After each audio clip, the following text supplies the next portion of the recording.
Olá, meus amores do sétimo ano, tudo bem com vocês? Aqui quem vos fala é a professora Elaine Dark e hoje nós vamos dar início, à correção do PET 7, que ficou faltando 7 aqui, do PET 7 de História, do sétimo ano, semana 3, entre as páginas 68 até a página 73. Esse PET, gente, como eu disse para vocês nas semanas anteriores, tem muito texto, mas não tem tantas atividades, tá bom? Então, nós vamos corrigir todas as atividades, tá? E eu vou fazer a explicação de partes do texto, porque ele é bem grandinho, tá bom? O tema principal é a dominação. E nós vamos falar, a princípio, aqui sobre a vida de escravizado. Como era a vida de um escravo, gente? Para começar, a vida de um escravo, logo de cara, ele perde a sua condição de escolha. Ele não tem direito de escolher o que ele quer, o que ele não quer, o que ele gosta, o que ele não gosta, tá? Então, ele passa a ter uma condição, ele deixa de ter uma condição humana e passa a ter uma condição de coisa, de objeto, tá? Que pertence agora a um senhor que faz dele o que ele quiser. Ele pode alugar, vender, trocar, tá bom? O escravo no Brasil, ele teve empregado na agroindústria canavieira, na agricultura cafeeira, que é a plantação de café, na atividade aurífera, na mineração e nas atividades domésticas, tá? Foram setores principais onde o negro era empregado, onde o negro deveria trabalhar, tá? O trabalho, como que era o trabalho, gente? Para começar, como eu disse na semana 2, eles tinham uma carga horária de trabalho, digamos assim, de 15 a 20 horas. Aqui fala de 15 a 18, mas alguns chegavam a trabalhar até 20 horas por dia.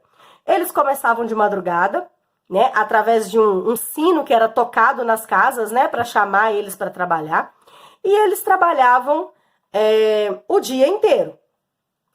E quem trabalhava perto da casa grande, ele ia a pé, perto da fazenda, da sede.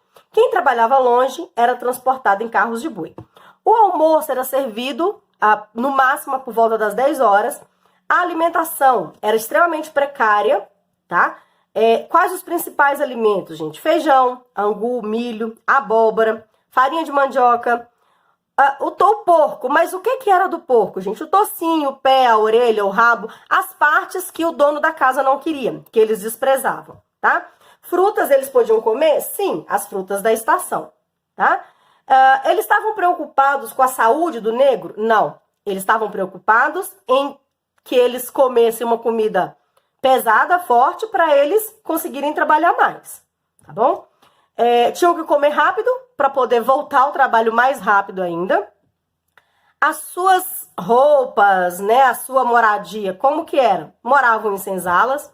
Essas senzalas tinham algumas janelas e portas, mas as janelas eram, quando tinha janela, eram com grades para evitar fugas, dormiam em colchões, gente, de palha, tá? O que é um colchão de palha? Eles pegam a palha do milho, seca, lava ela para tirar aquele pozinho para não coçar, e aí depois eles desfiavam ela e colocavam em sacos para fazer de conta que era travesseiro, que era para ser usado, na verdade, como travesseiro ou como colchão, ok? Existia até uma divisão entre casais e solteiros, tá? Os casais ficavam de um lado, os solteiros do outro, ou os casais, alguns tinham as suas próprias casas, mas eram casas extremamente pequenas e também precárias. A senzala sempre ficava do lado da casa grande, como eu já disse. Por quê, gente? Para ficar mais fácil de serem vigiados, ok? Então, agora nós vamos começar a próxima parte. Como que eram as roupas? Eles usavam roupas com um tecido que era normalmente o algodão, porque era um tecido mais barato, tá? As mulheres usavam aquelas que trabalhavam dentro de casa, tá, gente? A chita ou o cretone, que são tecidos, que a gente ainda encontra por aí no mercado, que não são lá de boas qualidades, digamos assim, Nenhum dos dois tem uma boa qualidade. E Mas, professor, algum escravo conseguia ser liberto? Sim, tá? Mas não era muito comum de se acontecer. Alguns conseguiam comprar sua carta de alforria, outros conseguiam até ganhar essa carta de alforria. Mas por que eles ganhavam? Ou porque não prestavam mais para o serviço, já estava muito velho, ou por causa de uma doença que era uma doença às vezes incurável, então ia dar era prejuízo, deixa para lá, que aí ele não tinha que se preocupar nem com alimentação, nem com onde deixar esse escravo. Quando eles tinham algum defeito, o que é defeito, gente? Alguma doença, cegueira, ou machucados no corpo, onde impedia ele de trabalhar. E alguns acidentes de trabalho, que às vezes esses acidentes de trabalho não permitiam que eles voltassem à vida de trabalhador normal, tá? Repressão. O que acontecia, gente? Os negros, eles eram totalmente, como eu disse para vocês, eles perdem a condição de humano e passam a ter uma condição de coisa. O que isso significa? Significa que existiam dois lados, o sistema escravista e o senhor, né, o dono. O sistema escravista, que era organizado pelo governo, queria implantar algumas normas. Os senhores queriam implantar as normas dele, já que o empregado, o escravo, era uma propriedade dele, tá? Então, eu faço com o meu escravo aquilo que eu quero e não o que o governo quer, ok? Só que eles começam a entrar em choque. Só que quando que esse choque acaba? Quando os dois têm um interesse financeiro em comum. Aí essa repressão, ela é extremamente forte contra os escravos. Aqui nós vamos ver alguns tipos de castigo que os escravos sofriam. A primeira aqui nós temos a máscara de Flandres, que é essa daqui, ó, que tá na boca aqui com alguns furinhos. Por que eles usavam essa máscara, gente? Tem dois motivos principais, tá? Quando o negro era conhecido como que bebia demais, por exemplo, ele usava para evitar que ele bebesse muito, né, bebida alcoólica, no caso a cachaça, por exemplo, para que ele aguentasse trabalhar no outro dia, tá? E claro, para não dar prejuízo. Se ele toma a cachaça, a aguardente, é prejuízo para o senhor, porque ele vai diminuir o produto para ele poder vender, tá joia?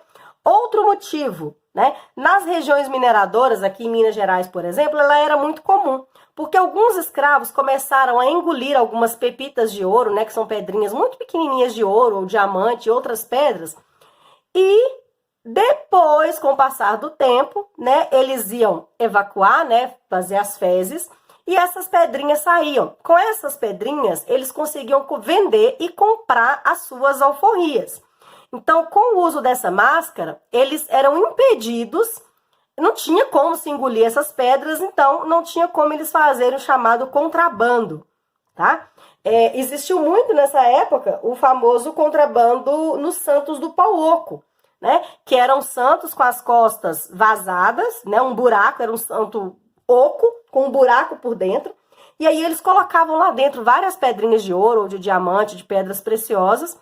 E aí aquele santo ele era levado de um lugar para o outro em uma procissão, todo mundo achando que era uma festa religiosa maravilhosa, mas na verdade eles estavam transportando, né, fazendo contrabando para poder comprar alforria de outros, tá? Segundo castigo, chicote. O chicote, gente, era um dos mais frequentes, né, que é o açoite. E ele era aplicado pelo feitor, tá? Normalmente em praça pública, num lugar que se chama Pelourinho. Hoje, por exemplo, na Bahia ainda tem o Pelourinho. E esse chicote, né, aqui nós temos a imagem de uma dessas cenas, né, um negro batendo no outro negro. Uai, professor, isso podia? Podia. Era muito comum os senhores encontrarem dentro da população negra, digamos assim, pessoas que queriam apoiá-lo, achando que iam ganhar alguma coisa com aquilo, né? E aí eles mesmos castigavam outros negros, tá? Então era um castigo extremamente fácil de ser aplicado, eram surras públicas e programadas, tinha um horário para elas acontecerem. Para quê, gente? Para que todo mundo pudesse ver e servir de exemplo para os outros. Olha, se você fizer o que esse negro fez, você vai sofrer as mesmas punições que ele, tá? Terceiro aqui, nós temos o calabouço. O calabouço, gente, é como se fosse um porão, tá? Só que era um porão extremamente sujo, fedido, né, com um mau cheiro horrível, onde era frio, escuro, tá? Péssimas condições, e alguns negros eram presos lá e castigados pelos feitores, né, daquela região, e eram como se fossem umas cadeias, tá? Só que era uma cadeia onde ficavam normalmente só negros. E esse calabouço, o escravizado, né, o negro, ele era levado para receber vários tipos de castigo. E podia ser o próprio açoite, podia ser qualquer outro tipo de castigo, inclusive a pena de morte. Ele podia ficar lá pro resto da vida ou ser castigado até morrer, tá? Esse castigo da pena de morte, gente, existia realmente, várias pessoas passaram por isso, era feito também em praça pública, tá? Todo mundo que era julgado, que fosse condenado à pena de morte, tinha o direito de, digamos assim, de reclamar, de pedir, opa, quero, né, rever essa sentença.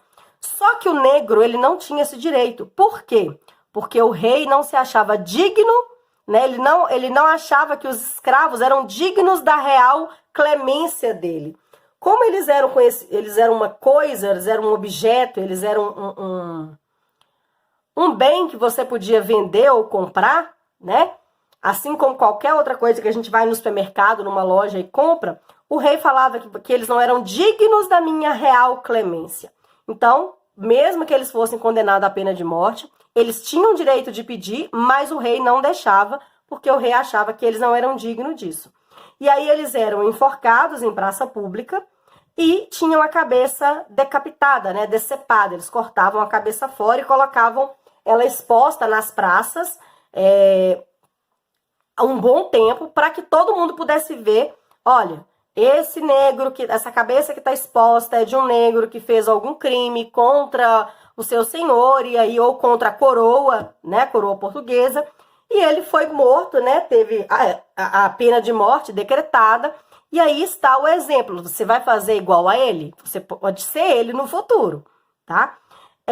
Só que esses enforcamentos e essa pena de morte, elas coincidiam muito com as leis de 1850, que é aquelas leis que nós já falamos, né? Lei de Bill Aberdeen, lei do sexagenário, lei do ventre livre.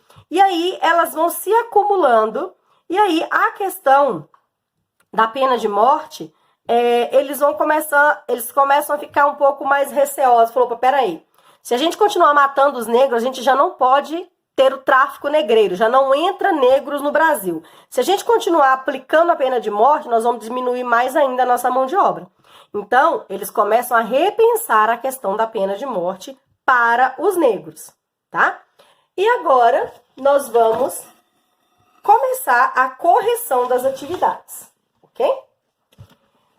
Leia o texto. Os africanos foram trazidos do chamado continente negro para o Brasil, em um fluxo de intensidade variável. Os cálculos sobre o número de pessoas transportadas como escravizados variam muito.